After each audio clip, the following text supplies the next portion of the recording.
जी मेरे वीर भरावो तो ਤੁਹਾਡੀ नज़र जनाब बहुत ही खूबसूरत चीज़ इंपोर्टेड मेल है जर्मन शेफर्ड जनाब बाहर के मुल्कों आया कितों आया किस तरह आया किन्ने पैसे लगे सारा कुछ दस दें तो आज की वीडियो जी मेरे वीरो भरावो तो की हाल है। सब तो पहले तो ਤੁਹਾਡੇ ਵੀਰ ਅਸਲਾਨ ਦੀ ਤਰਫੋਂ ਜਨਾਬ ਸਾਰੇ ਦੋਸਤਾਂ ਵੀਰਾਂ ਨੂੰ अस्सलाम वालेकुम ਤੇ ਉਮੀਦ ਹੈ ਕਿ ਜਨਾਬ ਸਾਰੇ ਵੀਰ ਭਰਾ ਸਿੱਧੇ ਪੱਧਰੇ ਹੋਣਗੇ, ਠੀਕ ਹੈ, ਤੰਦਰੁਸਤ ਹੋਣਗੇ। ਤੇ ਅੱਜ ਦੀ ਵੀਡੀਓ ਜਨਾਬ ਇਬਰਾਰ ਭਾਈ ਦੇ ਕੋਲ ਪਿਛਲੀ ਇਸ ਵੀਡੀਓ ਤੁਸੀਂ ਦੇਖਿਆ ਹੋਣਾ ਕਿ ਅਸੀਂ ਹਾਜ਼ਰ ਹੋਏ ਤੇ ਅਸੀਂ ਆਪਣਾ ਤੁਹਾਨੂੰ ਅੱਛਾ ਜਿਹਾ ਸੈਟਅਪ ਦਿਖਾਇਆ ਕੈਨਲ ਜਿਹੜਾ ਟੀਮ ਵਾਰਮ ਫਰੈਂਡਸ ਦੇ ਨਾਮ ਤੋਂ ਜਨਾਬ ਜਾਣਿਆ ਜਾਂਦਾ। ਤੇ ਇਬਰਾਰ ਭਾਈ ਦਾ ਅੱਜ ਮਾਸ਼ਾਅੱਲਾ ਜਨਾਬ ਇਸ ਟਾਈਮ ਬਹੁਤ ਹੀ ਖੂਬਸੂਰਤ ਔਰ ਬਹੁਤ ਹੀ ਪਿਆਰਾ ਜਨਾਬ ਜਰਮਨ ਸ਼ੈਫਰਡ ਮੇਲ ਆ ਤੇ ਇਹ ਜਨਾਬ ਆਇਆ ਗੋਰਿਆਂ ਦੇ ਸ਼ਹਿਰ ਚੋਂ। ਕਿੱਥੋਂ ਆਇਆ ਇਬਰਾਰ ਭਾਈ ਸਾਨੂੰ ਦੱਸਦੇ ਆ ਤੇ ਇਹਦੀ ਥੋੜੀ ਜਿਹੀ ਪੈਡੀਗਰੀ ਲਾਈਨਾਂ ਦੇ ਮੁਤਲਕ, ਠੀਕ ਹੈ, ਕਿ ਜਿਹੜੇ ਕੋਈ ਦੋਸਤ ਪੈਡੀਗਰੀ ਨੂੰ ਸਮਝਦੇ ਨੇ ਕਿੱਥੋਂ ਆਇਆ ਕੀ ਹਿਸਾਬ ਆ ਕਿਹੜੀ ਬਲੱਡ ਲਾਈਨ ਆ ਉਹ ਤੁਹਾਨੂੰ ਜਨਾਬ ਕਨਫਰਮ ਕਰਦੇ ਆ। ਔਰ ਵੀਡੀਓ 'ਚ ਵੀ ਤੁਹਾਨੂੰ ਦੱਸਦੇ ਆ ਕਿ ਅਗਲੀ ਵੀਡੀਓ ਸਾਡੀ ਦੇਖੋਗੇ ਕੈਨਲ ਦੇ ਉੱਪਰ ਸਾਡੇ ਕੋਲ ਇਸ ਟਾਈਮ ਪਪਸ ਵੀ ਅਵੇਲੇਬਲ ਹੈ ਨੇ, ਠੀਕ ਹੈ, ਯਾਨੀ ਬੱਚੇ ਵੀ ਸਾਡੇ ਕੋਲ ਜਰਮਨ ਸ਼ੈਫਰਡ ਦੇ ਅਵੇਲੇਬਲ ਨੇ। ਔਰ ਨੈਕਸਟ ਵੀਡੀਓ ਇਨਸ਼ਾਅੱਲਾ ਤੁਹਾਨੂੰ ਉਹ ਵੀ ਦਿਖਾਵਾਂਗੇ ਜਿਹੜੇ ਸਿਰਫ ਫॉर ਸੇਲ ਹੈ, ਇਹ ਸਿਰਫ ਤੁਹਾਨੂੰ ਸ਼ੌਕ ਵਾਸਤੇ ਜਨਾਬ ਦਿਖਾਉਣ ਲੱਗੇ ਜਾਨਵਰ।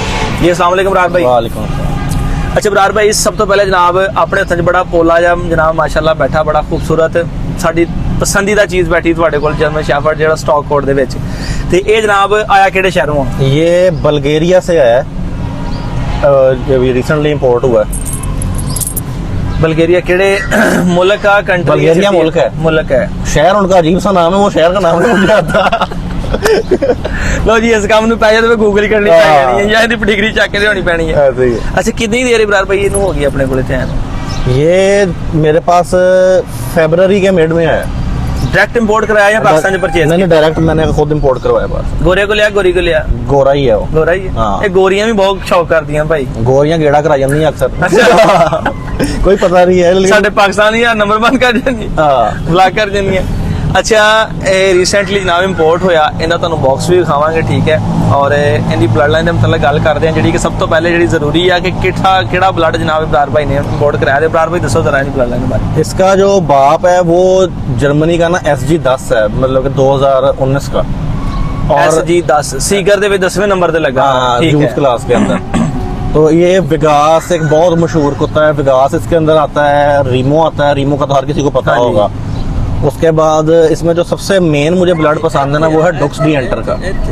वो काफ़ी कम लोग जो है ना उसको जो है ना वो पुराना कुत्ता हो गया तो उसका काफ़ी कम लोग जो है ना उसको बारे में ध्यान दें। लेकिन जो आप चाइना के कुत्ते देखते हो ना यानी बड़े बड़े हेड और बड़े अच्छे कुत्ते, मेरे हिसाब से चाइना के बल्क फेस नहीं बल्क वाले तो एक डिफरेंट चीज़ है ना। शेफर्ड जो प्रॉपर शेफर्ड है चाइना का, बहुत खूबसूरत लगते हैं। सही सही उनमें 90% मदर लाइन जो है डुक्स डी एंटर से आ रही है। अच्छा जबरदस्त। वो कुत्ता बड़ा टाइम से जो है चाइना ने खरीद लिया था, उन्होंने अपनी नस्ल जो है ना तैयार कर ली है। वो तो ऐसे काम मारने पाई कोई वो जितना मर्जी पैसा हो पैसा भरते हैं, लेकिन उन्होंने अपनी ब्रीड एक अच्छी तैयार कर ली है।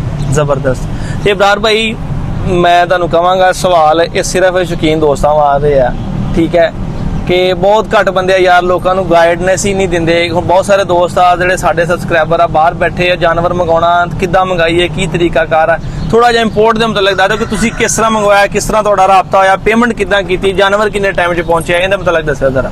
इम्पोर्ट का तरीका ये है कि पहले तो आपने कोई अच्छा जो है ना वेल रिप्यूटेड कैनल उससे रब्ता करना है। उधर के भी साझे मुझे से बात नहीं करनी, ਉੱਥੇ भी दाल लग सकता उधर भी दाल लगता है। और यहाँ पर तो आप कम से कम 4-5 घंटे की गाड़ी चला के जाके अगले को जाके पकड़ लोगे, इतनी दूर दूसरे मुल्क नहीं जाओगे। इसलिए सबसे पहले आपने कोई अच्छा कैनल देखना है जो वेल रिप्यूटेड होगा। ये जो है ना पहले भी कुत्ते भेजते रहे हैं और इनका कोई नाम है, वहाँ नाम है, क्योंकि उन्होंने अपना जो है ना एक कुत्ते की जो है ना 2 नंबरी करके उन्होंने अपना नाम नहीं खराब करना जो सालों से बनाया। हम लोग तो बहुत नए हैं अभी, वो तो 50 साल से लगे हुए हैं ब्रीडिंग के अंदर।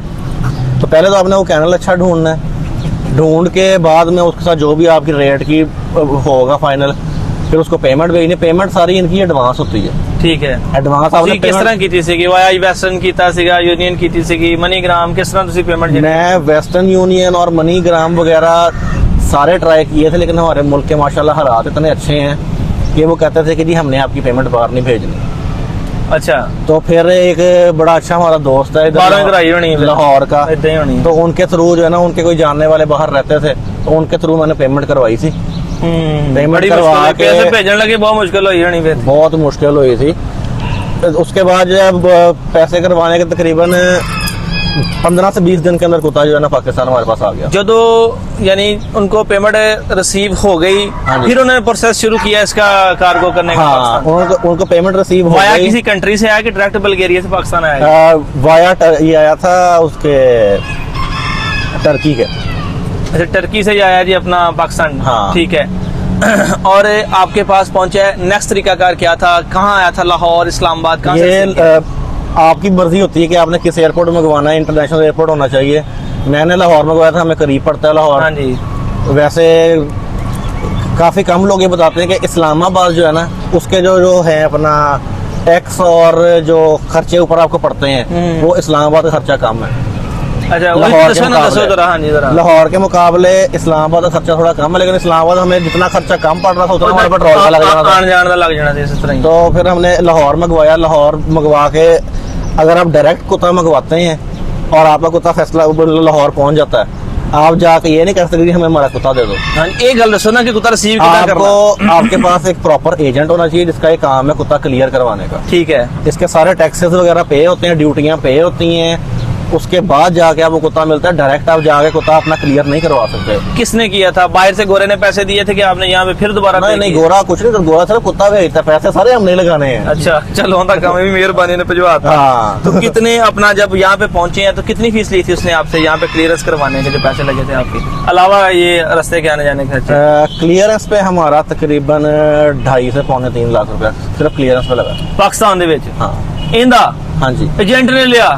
एजेंट नहीं, हुकूमत ने लिया। अच्छा, ये हुकूमत ने ਇੰਨੇ ਖਰਚੇ ਵੱਧ ਗਏ? हाँ जी। ਤੁਹਾਡਾ ਭਲਾ ਜੀ।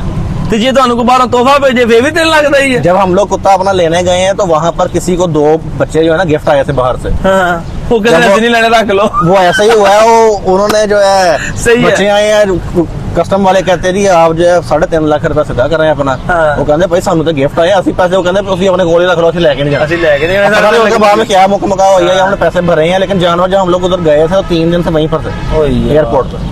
ਅੱਛਾ, ਇੱਕ ਤਰੀਕਾਕਾਰ ਹੁਣ ਇੰਨੀ ਦੂਰੋਂ ਜਾਨਵਰ ਟਰੈਵਲ ਕਰਕੇ ਆਂਦਾ ਆ, ਮੇਰੇ ਪੁੱਛਣ ਦਾ ਮਤਲਬ ਇਹ ਆ ਕਿ ਇਹਦਾ ਰਾਹ ਦੇ ਵਿੱਚ ਡਾਈਟ, ਇਹਨੇ ਪਾਣੀ ਵੀ ਪੀਣਾ, ਇਹਨੇ ਪਿਸ਼ਾਬ ਵੀ ਕਰਨਾ, ਇਹ ਸਿਸਟਮ ਕੀ ਹੁੰਦਾ ਸੀ? ਤੇ ਵੇਖੋ ਕਾਰਗੋ ਕਰਵਾਈ ਦੇ ਫੈਸਲਾਬਾਦ ਤੋਂ ਲਾਹੌਰ 2-4-6 ਘੰਟੇ ਪਹੁੰਚ ਜਾਂਦਾ, ਇੰਨੀ ਲੌਂਗ ਡਰਾਈਵ ਦੇ ਵਿੱਚ ਜਾਨਵਰ ਕਿੱਦਾਂ ਮੈਨੇਜ ਕਰਦੇ ਨੇ?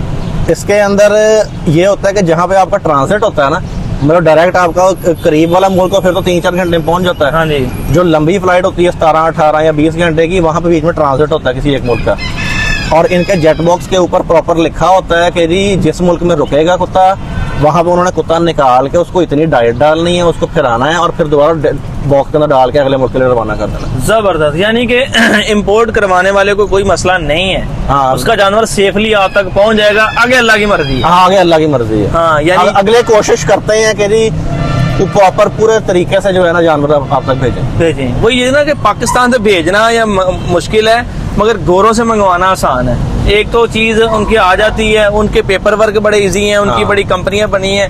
मेरे इल्म में तो ये भी बराबर भैया है कि वहाँ पे ऐसी कंपनीज हैं कि अगर आपने कुत्ता किसी मुल्क में एक्सपोर्ट करना है तो वो आपकी गाड़ी घर से उठाएगी, केज भी उनका होगा, कुत्ता वो आपका सिर्फ कुत्ता देना है आपने और अगले बंदे का देना है मामलात, वो खुद ही सारा हैंड ओवर करते हैं। ऐसा ही है वहाँ साढ़े पे। इत्थे दी कुत्ता भेजना हमें नाल वाले शायद बसा नहीं रखते। ऐसे ही है वो वहाँ पे जो है ना कंपनियां जो है ना ये बनी हुई हैं। यहाँ पे भी 1-2 कंपनियां हैं, लेकिन उससे कभी मेरा इतना हुआ नहीं कि जी मैंने उनके थ्रू जानवर भेजा हो, क्योंकि बाहर के मुल्क तो पाकिस्तान से बहुत कम जाते हैं ये। ऐसा ही है, मंगवाते ही हैं बस। हाँ, मंगवाते ही हैं, लेकिन यहाँ पे भी कंपनी है ऐसी, उनका मुझे नाम नहीं याद, लेकिन कंपनी इधर है इस किस्म की। अच्छा इब्रार भाई, यहाँ से जो आया है बल्गेरिया से आप बता रहे हैं, वहाँ पे टेम्परेचर का और यहाँ पे क्या हिसाब किताब? वहाँ पे सर्दी है कि हमारे जैसा उनका माहौल है सारा? फरवरी के अंदर भाईजान जिस दिन ये उसने मुझे गोरे ने वीडियोस की भेजी थी ना एयरपोर्ट ले जाते हुए, ये कुत्ता बर्फ में चलता जा रहा था। बर्फ ही बर्फ थी वहाँ। बर्फ ही बर्फ थी और बर्फ में कुत्ता चलता हुआ जा रहा था। और इधर आते ही जो है जब इसको धुप पड़ी है करीब के अंदर आ गई है, मैं सड़ गई है, मैं सड़ गई।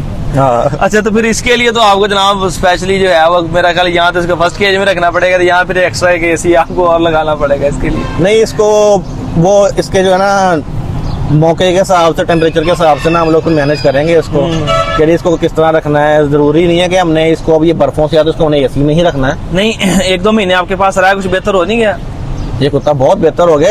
कुत्ता बहुत जल्दी अडॉप्ट कर जाता है ये जो है ना अपना ये इधर क्लाइमेट को ना। सही है। अब जैसे ये हमारे पास आया तो इसका बहुत ज्यादा कोट था, इधर आके इसने मेरा ख्याल है कि 2 बाल्टियां कोट की उतारी होंगी और अभी भी शेड कर रहा है। अभी गर्मी प्रॉपर आई नहीं है, आई नहीं है, अभी आई नहीं है। लेकिन अच्छा है गर्मियों से पहले शेड कर जाए, गर्मी इसकी सुकून की निकल जाएंगी। अच्छा इब्रार भाई, इसकी एज कितनी हो गई है? ये 28 महीने का अभी हुआ है। 28 महीने का, यानी 2.5 साल का जो हो गया। बिल्कुल और young पेडिग्री लीटर इसका? पेडिग्री लीटर इसका 2 लीटर इसके आ चुके हैं पाकिस्तान में आकर, ठीक है। और इंशाल्लाह तकरीबन 5 से 6 मजीद एक्सपेक्टेड है जो इसी के पेडिग्री लीटर हैं। हाँ, उसमें मेल ये होगा, फीमेल डिफरेंट ब्लड लाइंस की जो है वो। अपने कैनल पे इसका लीटर आया है? अपने कैनल पे 1 लीटर मेरे पास आ गया है, और तकरीबन हर 10 दिन बाद 1 लीटर, 4 लीटर मेरे अपने कैनल पे होंगे। अल्लाह खैर करे जी इंशाल्लाह ताला। यानी अगले अपना जो है वो दिन में भी आपके पास जो है वो पहुंचने वाले हैं। हाँ जी। माशाल्लाह ज़बरदस्त। और दोस्तों वीरो ਤੁਹਾਨੂੰ ਪੰਜਾਬੀ ਚ ਕਲੀਅਰ ਕਰਦਾ ਜਾਵਾਂ, ਇਹ ਗੱਲਾਂ ਤੁਹਾਨੂੰ ਕਿਸੇ ਦੱਸੀਆਂ ਹੋਣੀਆਂ ਕਿ ਵੇਖੋ 2-2.5 ਲੱਖ ਰੁਪਇਆ ਸਿਰਫ ਭਾਈ ਨੇ ਜਿਹੜਾ ਦਿੱਤਾ ਇਹਦਾ ਕਸਟਮ ਕਲੀਅਰ ਕਰਾਉਣ ਦਾ, ਇਲਾਵਾ ਰਾਜ ਰੋਟੀ ਪਾਣੀ, ਇਲਾਵਾ ਜਿਹੜੀ ਗੱਡੀ ਲੈ ਕੇ ਗਏ, ਸਾਰਾ ਕੁਝ ਕੀਤਾ ਉਹਨਾਂ ਤੋਂ ਇਲਾਵਾ, ਯਾਨੀ ਘੱਟੋ ਘੱਟ ਲਾ ਲਓ 10-12 ਲੱਖ ਚ ਪੈ ਗਿਆ। ਜੈਨੂਅਨ ਦੱਸਿਓ ਕਿੰਨੇ ਲੱਖ ਚ ਪੈ ਗਿਆ ਜੀ? 10-12 ਲੱਖ ਭਾਈ ਤੁਸੀਂ ਬਹੁਤ ਘੱਟ ਦੱਸਿਆ। ਚਲੋ ਦੱਸ ਜੈਨੂਅਨ ਦੱਸ ਦਿਓ, ਬਹੁਤ ਪੈਸੇ ਲੱਗ ਗਏ हैं। ਜਿੰਨੇ ਲੱਗ ਗਏ ਦੱਸ ਦਿਓ, ਕੁਛ ਨਹੀਂ ਹੁੰਦਾ, ਅੱਲਾ ਨੇ ਜ਼ਿੰਦਗੀ ਕਰੇ ਦੱਸ ਦਿਓ ਜਿੰਨੇ ਪੈਸੇ ਲੱਗ ਗਏ। ਭਲਾ ਕਿਉਂ ਕਹਿ ਰਹੇ ਆ ਕਿ ਕੋਈ ਸੋਚੇ ਨਾ ਇੰਪੋਰਟ ਕਰਾਉਣ ਦਾ ਜਾਂ ਫਿਰ ਇੰਪੋਰਟ ਦਾ ਬੱਚਾ ਲੈਣ ਦਾ, ਉਹਨੂੰ ਕਮ ਸੇ ਕਮ ਇੰਨੀ ਉਹਦੀ ਵੈਲਿਊ ਤਾਂ ਪਤਾ ਚੱਲ ਜਾਏ ਨਾ ਕਿ ਕਿੰਨੇ ਅਗਲੇ ਨੇ ਪੈਸੇ ਲਾਏ। ਭਾਈਜਾਨ ਜਿਹੜਾ ਇਸ ਟਾਈਮ ਕਲੀਅਰ ਦੱਸਾਂ ਨਾ, 4.5 ਤੋਂ 5 ਲੱਖ ਰੁਪਇਆ ਸਿਰਫ ਕੁੱਤੇ ਦੀ ਜਹਾਜ਼ ਦੀ ਟਿਕਟ। ਠੀਕ ਹੈ। ਤੇ ਕੁੱਤਾ ਡਾਲਰ ਮਹਿੰਗਾ ਤੇ ਹਰ ਚੀਜ਼ ਮਹਿੰਗੀ ਹੈ। ਡਾਲਰ ਮਹਿੰਗਾ ਤੇ ਹੈ, ਲੇਕਿਨ ਜਦੋਂ ਤੁਸੀਂ ਬਾਹਰ ਪੇਮੈਂਟ ਭੇਜਣੀ ਹੈ ਤੇ ਫਿਰ ਡਾਲਰ ਡਬਲ ਮਹਿੰਗਾ ਹੋ ਜਾਂਦਾ। ਹਾਂਜੀ। ਤੇ 4.5 ਤੋਂ 5 ਲੱਖ ਰੁਪਏ ਦੀ ਸਿਰਫ ਟਿਕਟ ਹੈ ਜਹਾਜ਼ ਜਿਹੜਾ ਇਹਨੇ ਆਣਾ ਵਾ। ਤੇ ਉਸ ਤੋਂ ਇਲਾਵਾ ਮੈਨੂੰ ਇਹ ਸਾਰੇ ਖਰਚੇ ਡਿਊਟੀ ਪਾ ਕੇ ਹਰ ਚੀਜ਼ ਕਲੀਅਰ ਕਰਕੇ ਪਾਕਿਸਤਾਨ ਜਦੋਂ ਮੈਂ ਕੋਈ ਕੈਨਲ ਤੇ ਪਹੁੰਚਿਆ ਵਾ ਨਾ, ਕੁੱਤਾ ਇਹ ਤਕਰੀਬਨ 23.5 ਲੱਖ ਰੁਪਏ ਚ ਇਹ ਕੁੱਤਾ ਜਿਹੜਾ ਵਾ ਨਾ ਪਹੁੰਚਿਆ ਵਾ। ਮਾਸ਼ਾਅੱਲਾ 23.5 ਲੱਖ। ਹਲੇ ਵੀ ਮੇਰੇ ਘਰ ਵਾਲਿਆਂ ਨੂੰ ਨਹੀਂ ਪਤਾ ਕਿ 23.5 ਲੱਖ ਦਾ ਕੁੱਤਾ ਜੀ। ਵੀਡੀਓ ਵੇਖ ਲਈ ਤੇ ਉਹ ਹੁਣ ਸਿਆਣੇ ਆ, ਉਹਨਾਂ ਨੇ YouTube ਦੇਖਣਾ ਨਹੀਂ, ਬਾਕੀਆਂ ਦੀ ਖੈਰ ਹੈ, ਲੇਕਿਨ ਉਹਨਾਂ ਨੂੰ ਪਤਾ ਨਹੀਂ ਇਹ ਇੰਨੇ ਦਾ ਕੁੱਤਾ ਆਇਆ ਵਾ। ਲੇਕਿਨ ਮੈਂ ਸਿਰਫ ਤੁਹਾਨੂੰ ਦੋਸਤੋ ਵੇਖੋ ਇਹ ਗੱਲਾਂ ਨਾ ਤੇ ਕੋਈ ਬਰੀਡਰ ਦੱਸਦਾ ਕਿਉਂ ਬਰਾਰ ਭਾਈ ਕਿ ਮੈਂ ਭਾਈ ਕਿੰਨੇ ਦਾ ਮੰਗਵਾਇਆ, ਕਿੰਨੇ ਦਾ ਕੀਤਾ। ਭਲੇ ਵਕਤਾਂ 'ਚ ਕੁੱਤਾ 5-6 ਲੱਖ ਦਾ ਇੰਪੋਰਟ ਹੁੰਦਾ ਸੀ ਭਲੇ ਵਕਤਾਂ ਦੇ ਵਿੱਚ, ਠੀਕ ਹੈ। ਹੁਣ ਭਲੇ ਵਕਤ ਰਹੇ ਹੀ ਨਹੀਂ ਹੈਗੇ। ਤੇ ਜੇ ਹੁਣ ਤੁਸੀਂ ਕਹੋ ਕਿ ਯਾਰ ਅਸੀਂ ਐਸੀ ਲਾਈਨ ਦਾ ਐਡਾ ਸਟਰੋਂਗ ਮੇਲ ਜਿਹੜਾ ਪਾਕਿਸਤਾਨ ਦੇ ਵਿੱਚ ਅਵੇਲੇਬਲ ਆ, ਵੇਖੋ ਇਹਦਾ ਸਭ ਤੋਂ ਵੱਡਾ ਫਾਇਦਾ ਪਤਾ ਕਿਹਨੂੰ ਆ?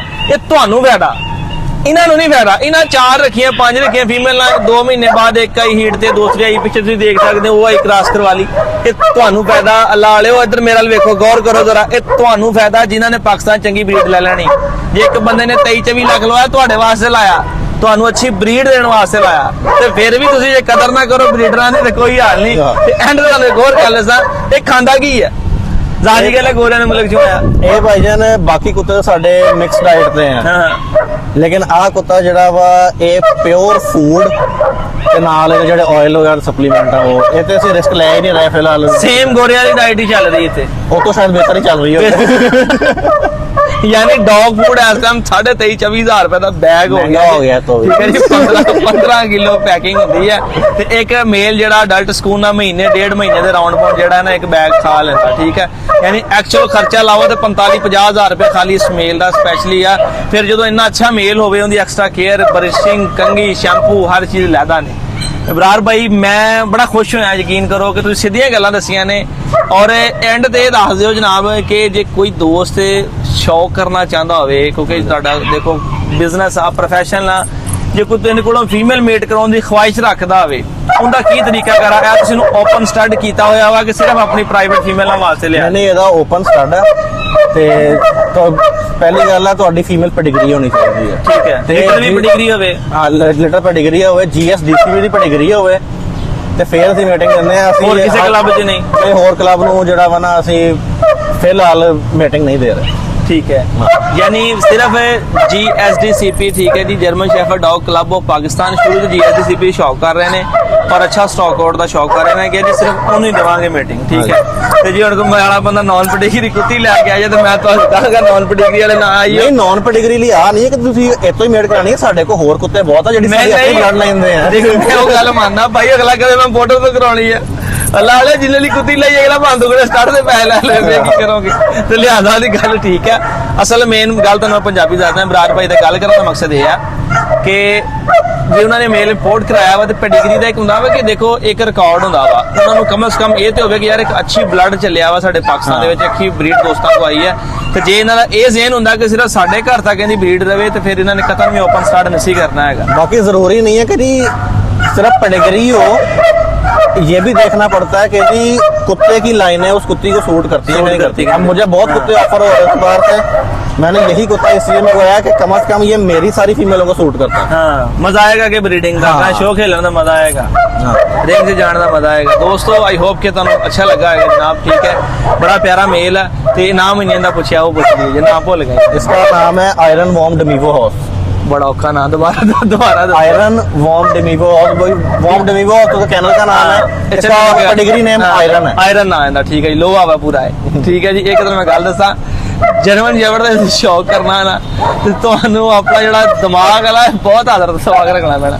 ਕਿਉਂ ਇਹਦੇ ਵਿੱਚ ਪੈਡੀਗਰੀਆਂ ਨੇ ਤੇ ਐਸੇ ਕੈਨਲਾਂ ਦੇ ਨਾਮ ਆ, ਉਹ ਫਲਾਣਾ ਬਰਗ ਤੇ ਫਲਾਣਾ ਬਰਗ ਤੇ ਫਲਾਣਾ ਵਾਮ ਗੋਲਡੀ ਤੇ ਫਲਾਣੀ ਸ਼ਾਇਦ ਤੇ ਫਲਾਣਾ, ਮਤਲਬ ਬਹੁਤ ਤਰ੍ਹਾਂ ਕਨਫਿਊਜ਼ ਹੋ ਜਾਂਦਾ ਕਿਉਂਕਿ ਨਾਮ ਤੋਂ ਤੇ ਕੈਨਲ ਤੋਂ ਜਾਨਵਰ ਜਾਣੇ ਜਾਂਦੇ। ਆਈ ਹੋਪ ਕਿ ਅੱਜ ਦੇ ਵਲੌਗ ਦਾ ਮਜ਼ਾ ਆਇਆ ਹੋਵੇਗਾ ਜਨਾਬ ਤੇ ਮਾਸ਼ਾਅੱਲਾ ਇਹ ਦੇਖ ਕੇ ਆਇਰਨ ਤੁਹਾਡਾ ਵੀ ਦਿਲ ਆਇਰਨ ਹੋ ਗਿਆ ਹੈਗਾ ਤਾਂ ਲਾਈਕ ਕਰਕੇ ਮਿੱਠਾ ਜਿਹਾ ਸਬਸਕ੍ਰਾਈਬ ਕਰ ਦਿਓ ਤਾਂ ਕਿ ਜਨਾਬ ਅਗਲੀ ਵੀਡੀਓ ਤੁਹਾਨੂੰ ਸ਼ੌਕ ਕਰਵਾਈਏ। ਬੱਚੇ ਸ਼ੋਅ ਕਰਾਉਂਦੇ ਆ ਤੁਹਾਨੂੰ ਜਨਾਬ ਜਿਹੜੇ ਜੱਚੇ ਆਪਣਾ ਦੇਣੇ ਵਾਲੇ ਆ ਤੇ ਬਾਕੀ ਜਨਾਬ ਇਹਨਾਂ ਨੇ ਫੀਮੇਲ ਨੇ ਤੁਹਾਨੂੰ ਉਹ ਸ਼ੌਕ ਕਰਾਉਂਦੇ ਆ। ਦੁਆਵਾਂ ਯਾਦ ਰੱਖਿਓ, ਫਿਰ ਅੱਲਾਹ ਹਾਫਿਜ਼।